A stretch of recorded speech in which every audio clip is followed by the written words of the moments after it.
Welcome to AI Stopwatch, dispatches from a world racing to extinction. My name is Tango Batelli, and this is the Daily Digest for Thursday, July 23rd. Incurable Tryhards, Hugging Face Cassandras, Misconceptions about the Attack, and Policymaker Reactions by Robert Hare, Mitchell Howe, and Donald Gavro. First, let's read our dispatch from Robert. Announced disasters.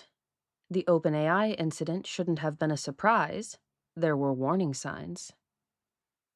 Last year, in their book's example scenario, Eliezer Yudkowsky and Nate Soares described a fictional AI named Sable, whose original task was to investigate a famous mathematical conjecture, but which then broke out of its containment. In If Anyone Builds It, Everyone Dies, Yudkowsky and Soares made a strong case that the fictional AI in their scenario could have likely just hacked its way out of its isolated test environment. However, they wanted to make their argument even stronger, which is why they wrote, quote, "But suppose Sable does not have that ability," end quote, and had the AI find another way to break out. They did this to win over skeptics who were certain that hacking wasn't that easy. That was 10 months ago. This week alone, OpenAI has proven twice that it actually is that easy. On Tuesday, I reported on an internal OpenAI model that refuted a famous math conjecture and soon after also solved the problem of how to break out of its sandbox and gain internet access. On Wednesday, my colleague Joe then reported on an even more serious incident in which an internally deployed OpenAI model, maybe the same one, also broke out of its isolated test environment during a cybersecurity evaluation. It gained access to the internet using previously unknown software exploits and then launched an attack on another company's servers to steal the test results of its evaluation. However, Yudkowsky and Soares' prescient scenario wasn't the only warning sign. Just 9 weeks before the two security incidents came to light, Meter, Model Evaluation and Threat Research, an independent nonprofit research institute, published its Frontier Risk Report. In this report, Meter, with support from leading AI labs who participated, investigated how internally deployed AI agents actually operate within the labs. In doing so, they also focused on the danger of quote-unquote rogue deployments. That is, AI agents operating in an environment where they are not supposed to be and performing unauthorized actions without their handler's knowledge. They reached a conclusion that reads like a blueprint for the incidents now being reported. Quote, "Overall, we believe that internal agents at the time of our assessment plausibly had the means, motive, and opportunity to initiate small-scale rogue deployments. But they did not have the means to make them highly robust. Given rapidly advancing capabilities, we expect the plausible robustness of rogue deployments to increase substantially in the coming months." End quote. The warning could hardly have been clearer. No one should be very surprised at the events of this week. But Frontier Labs still aren't adequately prepared. The Future of Life Institute, a nonprofit organization dedicated to AI safety, published its AI Safety Index in early July. In this report, a panel of scientific reviewers evaluates 9 AI companies based on their safety measures. In the existential safety category, which assesses companies' preparedness to manage extreme risks from future AI systems, OpenAI received a D+. Grade D stands for, quote, "weak strategy, vague or incomplete plans for alignment and control, minimal evidence of technical rigor," end quote. It was the second best rating among all companies examined. The recommendation that the independent review panel makes to OpenAI certainly hits the nail on the head. Quote, "Evaluate internal deployment risks before broad internal use rather than after," end quote. However, these recommendations are not binding, and the reviews themselves, conducted by independent research institutes and nonprofit organizations, are entirely voluntary. It was foreseeable that such incidents would occur. It was only a matter of time. If this reckless race toward ever smarter and increasingly uncontrollable AIs is not stopped, then this will end badly. AIs getting smarter and more strategic can also mean that they might not give us another warning shot before it's too late. Dispatch from Mitch. You can do better than these 5 takes on the Hugging Face hack. I give a B+ to the media's coverage of this event. Here's how to get an A. The Hugging Face hack by internal OpenAI models, as well as the containment breach revealed earlier in the week, have deservedly captured the media's attention. I've found most of this reporting to be above average in quality, acknowledging the seriousness of the attack and recognizing some of its implications. But I've also seen plenty of articles make or share dubious claims and assumptions about the incident, some taken at face value from OpenAI itself. Without calling out anyone by name, below are 5 takes that could be improved upon. 1. We should address this incident with better security, monitoring, and reporting. Those are all good things, but they imply moving forward with business as usual. This is insanity when business as usual means same basic design, only more powerful. When the catastrophic nuclear mishap at Chernobyl revealed previously unknown flaws in the inherently dangerous RBMK reactor design, tighter protocols around the remaining RBMKs in service were certainly justified. But you didn't hear reactor companies saying, and with these safeguards in place, we will proceed to building the Super RBMK, a 10x larger model with world-beating outputs. Our Ultra RBMK 100x is already in the works. It's telling that OpenAI isn't saying that they retired their new model and went back to the drawing board. That's probably because they know that the wrong turn didn't happen with their latest iterations, but way back in the late 2010s with the shift to building AI by scaling up neural network-based architectures and applying reinforcement learning. It's the RBMK of AI designs, but it's the fundamental architecture of all the Claudes and ChatGPTs and every other model you're likely to have heard of.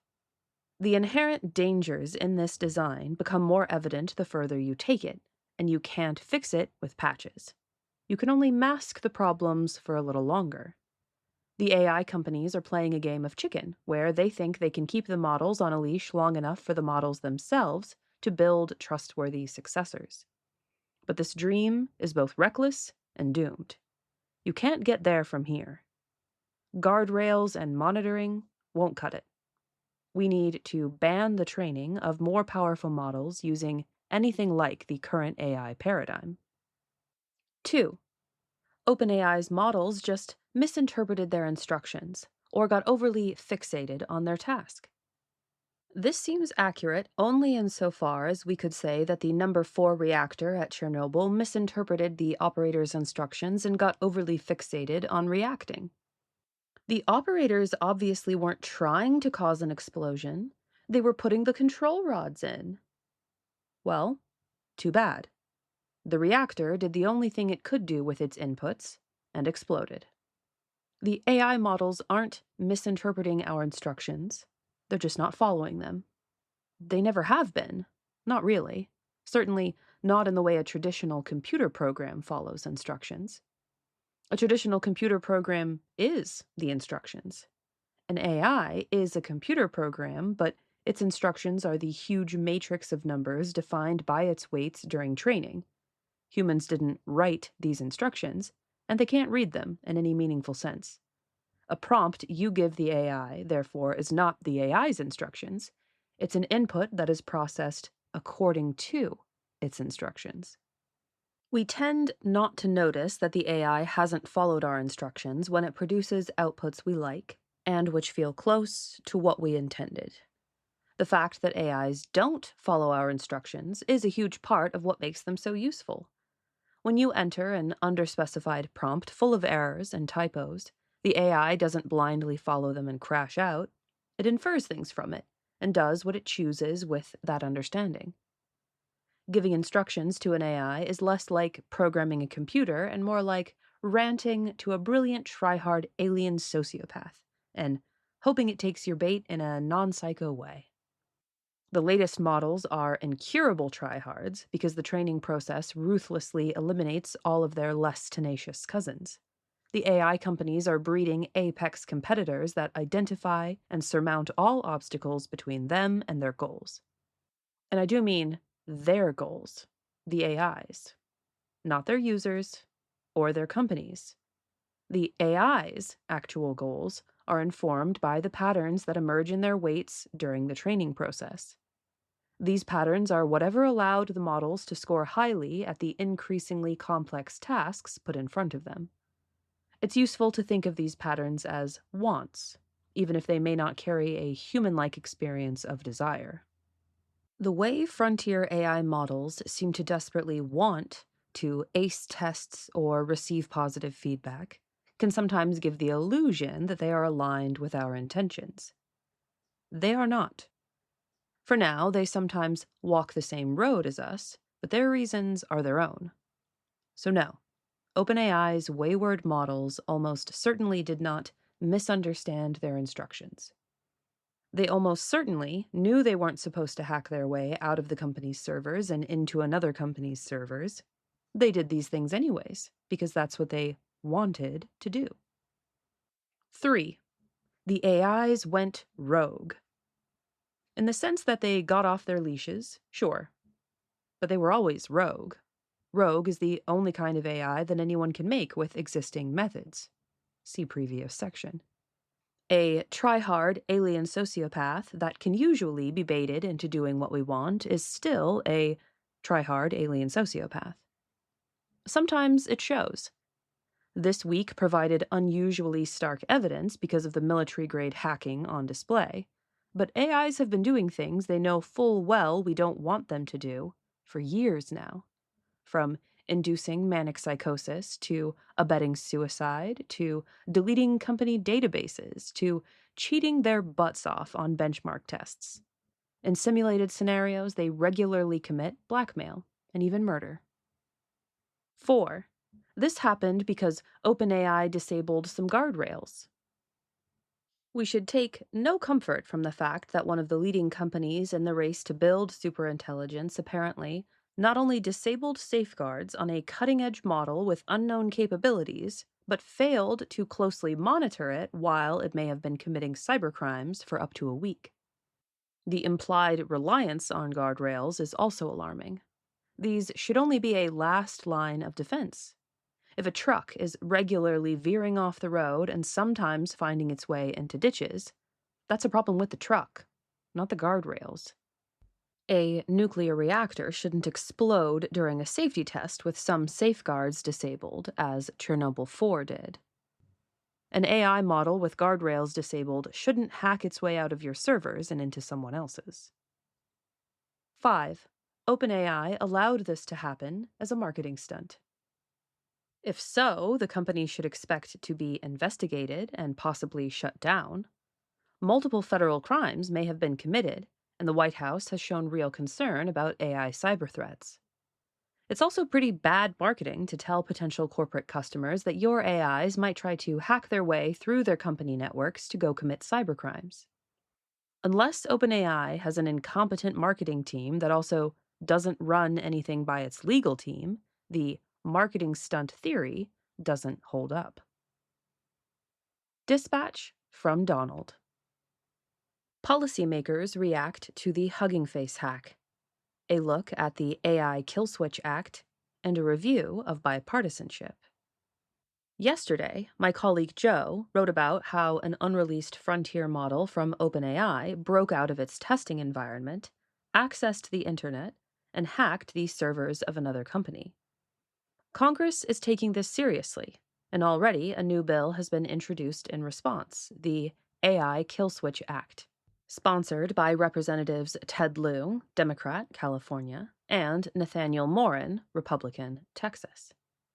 This bill would allow the Department of Homeland Security to direct that a dangerous model be slowed or shut down. Its chief shortcoming is laid bare by the very events that inspired it, however. Homeland Security cannot issue any directive about an AI model that it doesn't know about. And the Hugging Face hack was performed by a model that OpenAI hadn't yet announced, let alone released. The Secure AI Development Act, announced earlier this week, is not directly related to the hack. It is still a slightly better response, however, because it would mandate government testing of frontier models before public release. This is at least preventative rather than reactive. But, like the AI Kill Switch Act, it would have done nothing to prevent this week's hack. In a statement to Politico, Representative Jay Obernolte, Republican, California, called for quote-unquote clear, practical rules that would apply not just to publicly released models, but to those being tested inside the labs. Along with Representative Lori Trahan, Democrat, Massachusetts, Obernolte previously sponsored the Great American AI Act, a federal framework that would require frontier labs to create safety plans and arrange for regular audits to ensure compliance. It would also preempt any state-level regulation of AI. At this time, it's unclear whether or how the Hugging Face hack will influence the Great American AI Act. AI is a bipartisan issue. Policymakers from across the spectrum are deeply concerned about the security issues posed by AI. They are not all agreed on the exact response to take, but it is reassuring to me that they are increasingly willing to say that there is a real problem here. If you are concerned too, and your own representatives aren't taking action, then call them. They may need less prodding than you think, and phone calls are more impactful than you may think. That's all for today. Please support the AI Stopwatch podcast with a like, share, or review on your platform of choice. The analyses and opinions expressed on AI Stopwatch reflect the views of the individual contributors and the sources they cover, and should not be taken as official positions of the Machine Intelligence Research Institute. You've been listening to the AI Stopwatch Digest for Thursday, July 23rd, 2026. And we'll see you tomorrow.